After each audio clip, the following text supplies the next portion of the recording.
I'm in a new tree that I just met, and I'm hanging out with some crows. See? Right there? It's been sitting there for about 5 minutes. There was another one over on one of these branches. I've been here for a while, and it's funny, when I first came into this garden, because I'm in a botanical garden, there was a crow on a tree right next to me that was kind of checking me out, and this one still is. See it and looking at it, and it's looking at me with one eye and then the other eye, and the first eye get kind of scooting back and forth on the branch. And I wonder if it's the same one that was there that kind of greeted me when I came in. Anyway, so yeah, I'm in a new tree. I'm on the great tree hunt of 2013. I'm trying to find the perfect tree, and I am very much enjoying this one, although I love it very much, first of all. But the bark is a little rough, and so it's hard to really lounge because it's kind of digging into my back. Not that I'm complaining, because this is awesome. You can see the language of it as the breeze blows.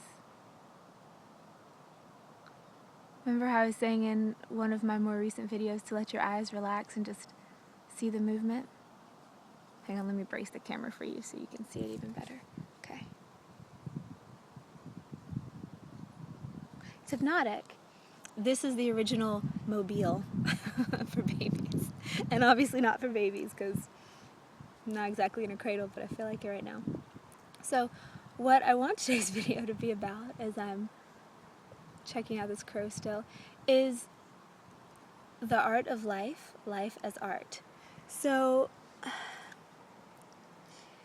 we are the neocortex of the earth, right? If you think that we're in a fractal universe, so every person or being gets its purpose most clearly when it sees what it feels the best doing. And we are connectors and creators. And so that would make sense, because if we're the part of the animal kingdom that is evolving to a state where we can become just purely creative and artistic, then it would stand to reason that that's our role on this planet, as a being made up of all the little pieces that are each human. And the being is the humanity being as a group. No matter what race, religion, belief system, whatever you belong to, we are all humans, and that's still really the same thing. Dogs don't really separate themselves based on ideology, right? Like if you have 3 or 4 dogs in a house, they're going to be a pack, no matter what, and that's what I hope we're evolving into.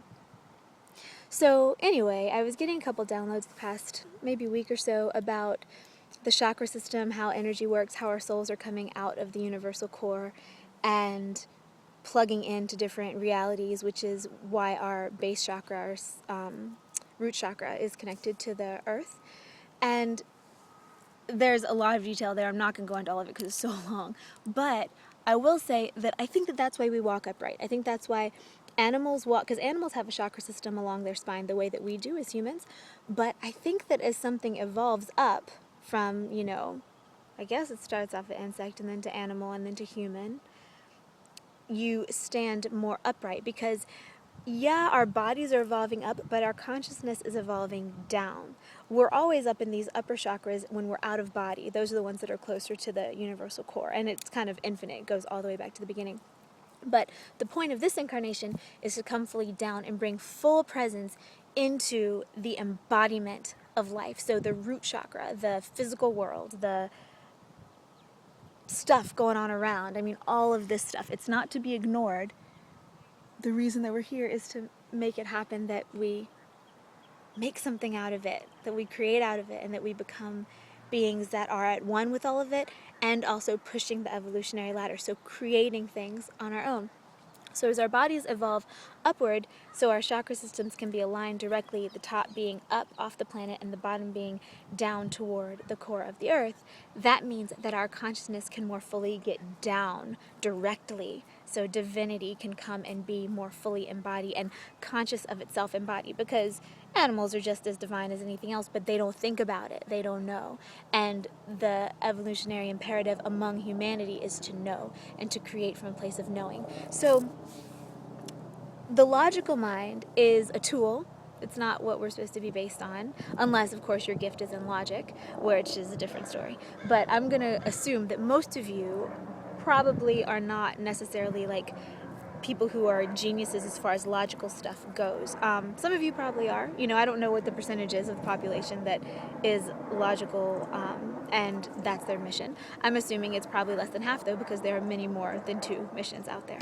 So unless your mission is specifically logic, which probably isn't, you are going to most closely find exactly what you're supposed to be doing by getting as still internally as you can. The crow's still there. By doing whatever it is that makes you feel the most grounded and secure, and by following your instincts. And we as humans have been taken away from our instincts, but the point is to find them and follow them with full cognizance of life as it currently is. So when you get quiet and still and happy and content, and when you're not in a place of verbal thoughts, then what arises out of you is probably going to be most closely aligned with what the universe needs from you, and it'll feel wonderful. So that's the goal. For me, for instance, one of the times I feel the absolute best, there's a little bird up there, I'm trying to figure out what it is. It looked like a hummingbird, but I don't know if that's what it was.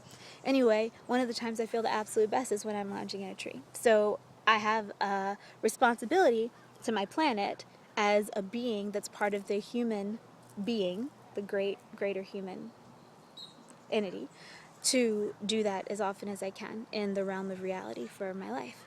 So I would suggest that you find yours. It might be lounging in a tree. It might be sitting and staring into a fire. It might be reading some great works of literature. It might be looking at art. It might be playing music. It might be running. You know, there are lots of stuff that it could be for you as a person. So go find it, see what happens, see what your inspiration tells you to do, and there's some crows giving a last word. One of these days I'm going to learn to speak the bird languages, I swear. When I hear the little spring birds talking outside the window, it's obviously a language.